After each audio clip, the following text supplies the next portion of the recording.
शक्ति की उपासना के बिना जीव कुछ भी कर ले, अपनी मंजिल तक पहुंचने में असमर्थ है। ये अध्यात्म का गुप्त मर्म है। शक्ति की दया होती है तो जीव की फांसी की सब कड़ियां एक एक करके कटती चली जाती हैं। शक्ति के बिना क्या संसार में और क्या अध्यात्म में कुछ हो ही नहीं सकता।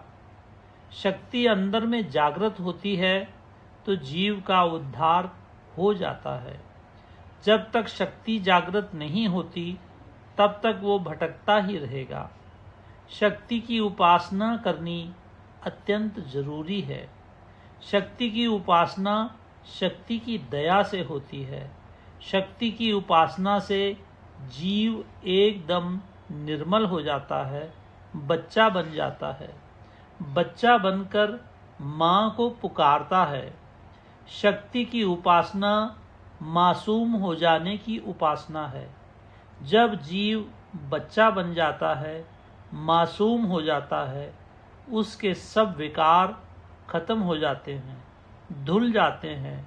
कोई वासना नहीं रहती, कोई विकार नहीं रहता, तो बच्चा और माँ दिन रात एक दूसरे के साथ खेलते हैं। बच्चा अपने माँ के रस आनंद में ही मगन रहता है। माँ बच्चे के साथ खेलकर अपना रस लेती है। बच्चे और माँ का ये संबंध अनोखा और अकथनीय है। बुद्धि उसकी कल्पना भी नहीं कर सकती। बच्चे को संसार के सारे रस अपनी माँ की गोद में मिलते हैं। बच्चे का संसार माँ की गोद में होता है। बाहर का संसार उसके लिए एकदम फीका और नीरस हो जाता है। बच्चे और माँ का ये मिलन अति आनंददायक है, वाणी से परे है, अगोचर है, अकथनीय है।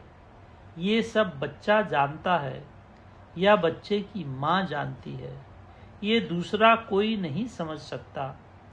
एक होकर भी माँ ये रस लेने के लिए द्वैत में आती है। बच्चे को तो आनंद मिलता ही है, माँ भी इस आनंद में खोई रहती हैं।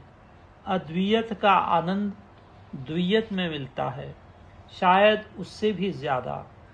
ये मिठास, ये मस्ती, ये रस, ये आनंद मनुष्य की कल्पना के बाहर हैं। वो ही जानता है जिसने ये रस चाखा है। फिर उसके लिए जगत लोप हो जाता है।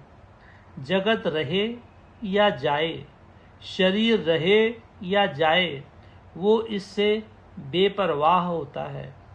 वो अपने आनंद में पड़ा रहता है, हर पल, 24 घंटे। ये जीव की अमर कहानी है। यहाँ आकर आत्मा की कहानी समाप्त होती है। बड़ा बनकर नहीं, बाल बनकर, बच्चा बनकर शक्ति उपासना, मातृ उपासना करनी है। माँ ही सब कुछ हैं। माँ ही बाबा के रूप से जगत में प्रकट हुई। जगत को इतना आनंद दिया और अभी भी देती जा रही हूँ। माँ के प्यार को समझो। जो अभी तक सच्चे मन से माँ की ओर नहीं चल रहे हैं, बार बार माया की ओर भटक जाते हैं, उन्होंने माँ के प्यार को समझा ही नहीं है, इसीलिए माया में जाते हैं। यदि माँ के प्यार को समझ जाएं, तो भूल कर सपने में भी माया की ओर न जाएं। जो कुछ है वो माँ की गोद में है। माँ की गोद के सिवाय रखा ही क्या है। माँ की गोद के बाहर कलयुग की भयानक अग्नि जल रही है, जीवों को जला रही है, जीवों को माया में झुलसा रही है। माया की अग्नि में जलते हुए जीव जल जल के एकदम पागल हो चुके हैं, फिर भी समझ नहीं पा रहे हैं। माँ की पावन गोद का रस अमृत ही उनके लिए औषधि है।